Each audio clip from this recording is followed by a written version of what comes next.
ये आएगा इसके अंदर recommendations of national policy on education NPE 1986, यानी 64 के बाद जाकर के जो अगली पॉलिसी, मेजर पॉलिसी आई वो थी नेशनल पॉलिसी ऑन एजुकेशन, और इसके बाद में आपके पास प्रोग्राम ऑफ एक्शन आया 1992 में, रिवाइज प्रोग्राम ऑफ एक्शन। ठीक है, और उसके बाद इस मॉड्यूल में आपका आता है universalization of elementary education and secondary education in terms of norm, standard implementation, mechanism of Sarva Shiksha Abhiyan, SSA, RTE Act 2009, राष्ट्रीय माध्यमिक शिक्षा अभियान, मिड डे मील प्रोग्राम, इन सारी बातों में ये सारी बातें कवर की गई हैं इस मॉड्यूल में। उसके अलावा एक्सपेंशन, इक्विटी, एक्सीलेंस, प्राइवेटाइजेशन जो है वो रूसा क्या है और उसमें क्या बात की गई है। ठीक है, तो ये सारी बातें इस मॉड्यूल में हैं आपकी PE 1986. Right? The government of India reviewed the prevailing education system in 1985 and the policy was articulated in the document. इसको किस नाम से जाना गया? जैसे पहले वाली को हमने नेशनल डेवलपमेंट के लिए कहा था, ये वाली पॉलिसी डॉक्यूमेंट का नाम दिया गया challenge of education, a policy perspective. तो ये नाम के साथ में इसको इंट्रोड्यूस किया गया। एजुकेशन इन इंडिया स्टैंड्स, और ये रियलाइज किया गया कि एजुकेशन जो है वो एक ऐसे मोड़ पर खड़ी है जहां पर उसका नॉर्मली एक्सपेंशन नहीं होना, बढ़ती तो जा रही है, आपका प्रोग्रेस तो हो रही है, पर वो एक लीनियर पैटर्न में हो रही है। ठीक है, एक तरीके में हो रही है, लेकिन उसको किस तरीके से होना है, उसकी क्वालिटी इंप्रूवमेंट होना है, उसका जो स्पीड है वो भी थोड़ी हमें बढ़ानी पड़ेगी, उसका नेचर बढ़ाना पड़ेगा, ताकि हम लोग आने वाले समय की जरूरतों को मीट कर पाए, उसको पूरा कर पाए।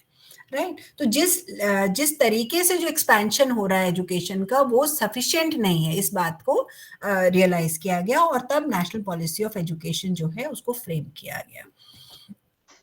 अब इन्होंने जो मेन बातें कही हैं, ये इन्होंने 3 चीजों को लेके कही। एक इन्होंने कहा एक्सेस, एनरोलमेंट एंड रिटेंशन। ठीक, एक्सेसिबिलिटी, क्या एजुकेशन सब तक पहुंच रही है? ठीक है, तो सबसे पहले कि उसको एजुकेशन को सब तक पहुंचाना। ठीक है, उसके बाद जब पहुंच गई है तो क्या करना, यानी कि आपके पास इंस्टीट्यूशन, स्कूल्स जो हैं ऐसी जगहों पर हो जहां पर बच्चे जाके एडमिशन ले सके। दूसरा काम था, आपने पहुंचा तो दिया, कुआं तो आप प्यासे तक ले आए, लेकिन प्यासे को पानी भी पिलाना है ना।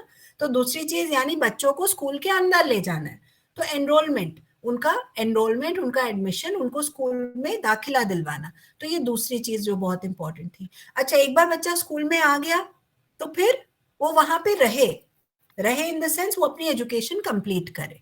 ठीक है, ऐसा तो नहीं कि वो बीच में एजुकेशन छोड़ के चला जाए, तो यानी ये इंश्योर करना कि वो एजुकेशन का पार्ट रहे। तो ये 3 चीजें जो थी उनको बहुत ही मेन बनाया गया यहाँ। Number 1 was access, number 2 enrolment and number 3 retention. ठीक है, तो ये 3 चीजें होंगी उसके, ये इस पॉलिसी में मेन मुद्दे थे, मेन रिकमेंडेशंस थे कि all the children up to the age of 14 years they need to have access to education, enrollment to education, and they should be retained in education. Okay. फिर दूसरी चीज जो इन्होंने बोली, इन्होंने कही कि क्वालिटी इंप्रूवमेंट होना चाहिए एजुकेशन में। तो क्वालिटी इंप्रूवमेंट से इनका अर्थ क्या था यहाँ पर? Quality improvement of education by improving the school environment, child centered and activity centered teaching methodology, continuous evaluation throughout the year, removal of all kinds of physical, बहुत सारी बातें इन्होंने बोली है। ठीक है, एक तो इन्होंने कहा कि आई थिंक ये पहला कमीशन था जिसने चाइल्ड सेंटर्ड या एक्टिविटी सेंटर्ड टीचिंग मेथोडोलॉजी की यहाँ पर बात करी है। ठीक है, जो अभी तक कभी नहीं की गई थी। तो इन्होंने कहा कि बच्चों के ऊपर केंद्रित होनी चाहिए आपकी जो भी मेथोडोलॉजी है, या एक्टिविटी बेस्ड होनी चाहिए। ठीक है, तो आप देखेंगे कि इस तरीके की, मतलब कंस्ट्रक्टिविज्म, एक तरीके से यहाँ पर कंस्ट्रक्टिविज्म के बारे में बात किया गया। और लेटर ऑन हमने देखा कि जब हमारा करिकुलर फ्रेमवर्क बना 2005 में, तो वहां पे भी कंस्ट्रक्टिविज्म पे बहुत ज्यादा बात हुई। तो उन्होंने कहा कि एजुकेशन कैसी होनी चाहिए, एजुकेशन चाइल्ड सेंटर्ड होनी चाहिए, एक्टिविटी सेंटर्ड होनी चाहिए। उसके बाद इन्होंने कहा कि स्कूल का जो एनवायरमेंट है वो बहुत ज्यादा आपकी अच्छा होना चाहिए। एनवायरनमेंट में कौन कौन सी चीजें आ जाएंगी? एनवायरनमेंट में इंफ्रास्ट्रक्चर भी आ जाएगा, मेथोडोलॉजी भी आ जाएगी, रिसोर्स भी आ जाएंगे, ये सारी चीजें जो होनी चाहिए वो इम्प्रूव की जानी चाहिए स्कूल में। फिर इन्होंने बोला कि जो इवैल्यूएशन होता है, जो हम बच्चे का असेसमेंट करते हैं वो सिर्फ ईयर एंड में या आखिरी में नहीं होना चाहिए, बल्कि लगातार होना चाहिए।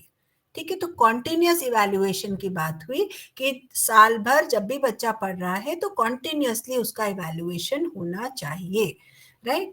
तो removal of all kinds of physical punishment, अच्छा ये एक बड़ा स्टेप लिया गया कि आपके पास में जो कॉर्पोरल पनिशमेंट या फिजिकल पनिशमेंट जो स्कूल में दी जाती थी, बड़े आराम से बच्चों को मारा जाता था या कुछ और तरीके से उनको पनिश किया जाता, तो इनको कंप्लीटली बंद कर दिया गया कि आप बच्चे की साथ फिजिकली नहीं पनिश कर सकते उसको।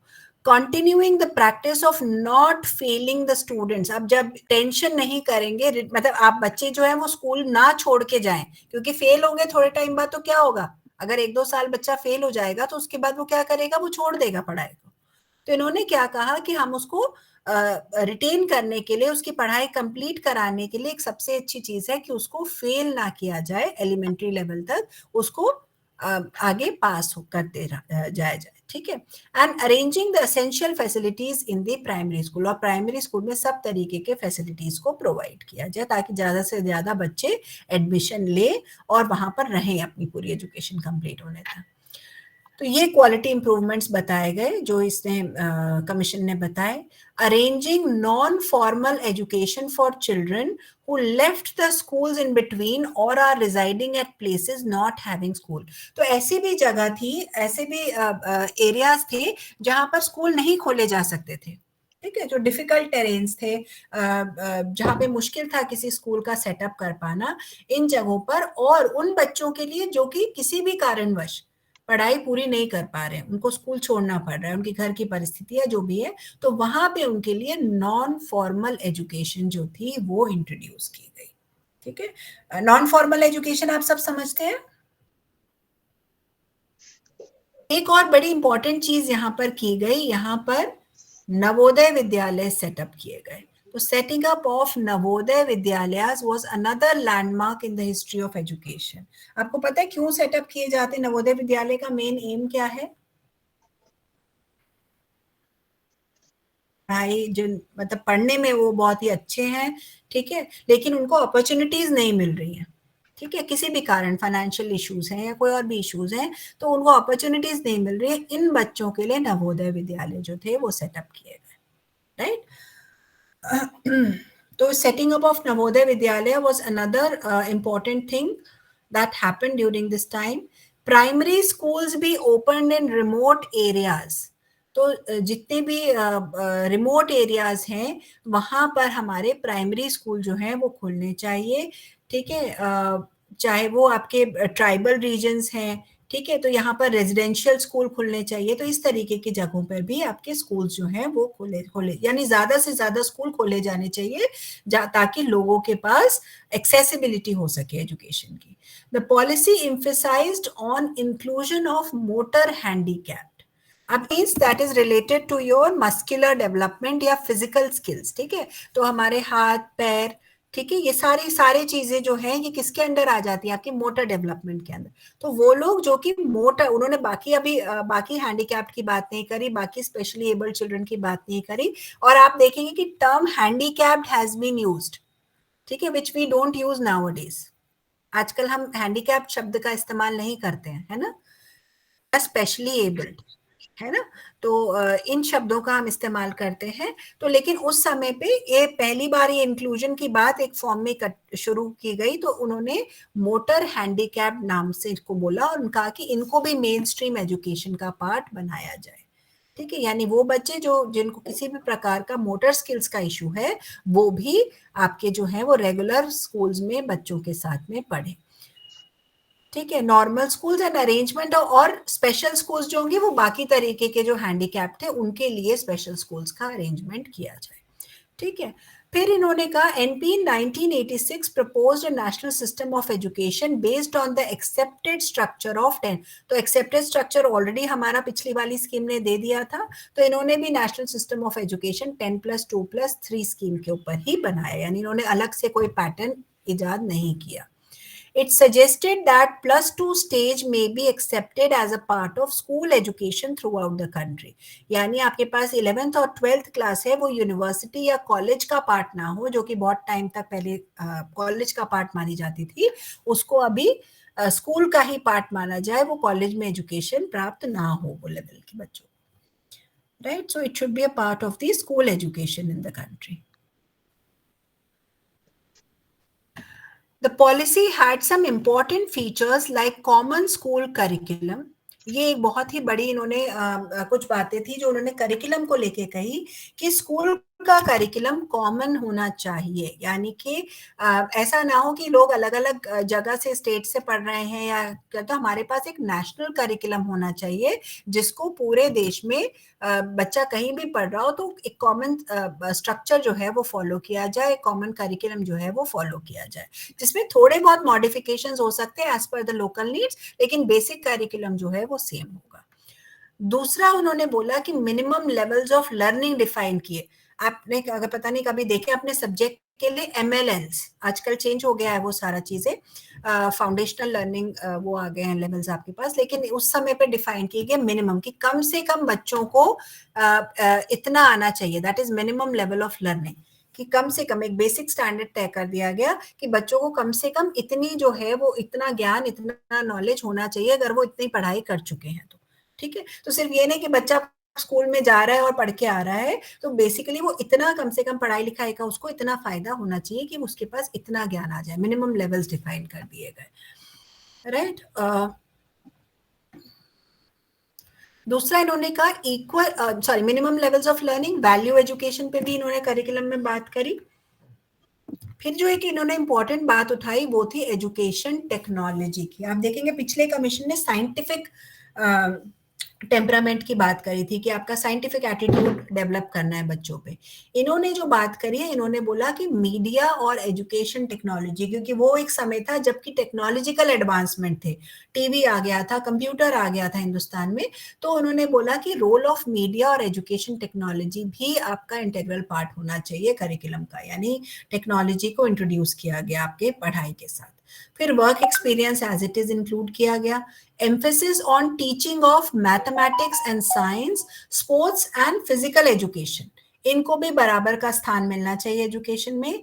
और इन्होंने एक अलग तरीके की बात की कि एजुकेशन फॉर इंटरनेशनल अंडरस्टैंडिंग, तो नेशनल तो है ही, इसको फॉर्मली इन्होंने टर्म दे दिया कि एजुकेशन फॉर इंटरनेशनल अंडरस्टैंडिंग होनी चाहिए. Equal education opportunities specially for women and reserved communities. ठीक है, तो आपके पास यानी इन्होंने मुद्दा उठाया विमेन एजुकेशन का, और जो आपके पास में lower sections of the society थे किसी भी फॉर्म से, चाहे वो कास्ट बेस्ड थे चाहे सोशली डिप्राइव्ड थे, तो जो भी रिजर्व्ड कम्युनिटीज है उनको भी बराबर की एजुकेशन की अपॉर्चुनिटीज मिलनी चाहिए, right? From expanding scholarship to recruiting more teachers for the reserved category from the reserved categories and incentives for poor families to send their children to school regularly. उन्होंने कहा कि scholarships जो है, number of scholarships बढ़ा दी जानी चाहिए, right? और उसके बाद आपके पास में ज्यादा से ज्यादा टीचर जो है वो रिजर्व्ड कैटेगरी से रिक्रूट किए जाने चाहिए ताकि वहां के लोग भी आगे बढ़े. पुअर फैमिलीज को किसी भी तरीके का मॉनेटरी हेल्प या इंसेंटिव दिए जाने चाहिए ताकि उनके बच्चे जो हैं वो रेगुलरली स्कूल में जा सके. इन्होंने नेशनल ओपन जो इग्नू का सेटअप हुआ, Indira Gandhi national open university जो थी उसको भी इस तरीके का एक्सटेंड करा उस सिस्टम को पूरे को कि ओपन यूनिवर्सिटी सेटअप की जानी चाहिए हिंदुस्तान में. तो इन्होंने Indira Gandhi national open university set up की 1985 में. एडल्ट एजुकेशन पे इन्होंने बात करी. Reorientation of the system to promote gender equality and employment of teachers from oppressed group and disabled people, right. तो ये कुछ बातें जो थी वो एनपीई में कही गई.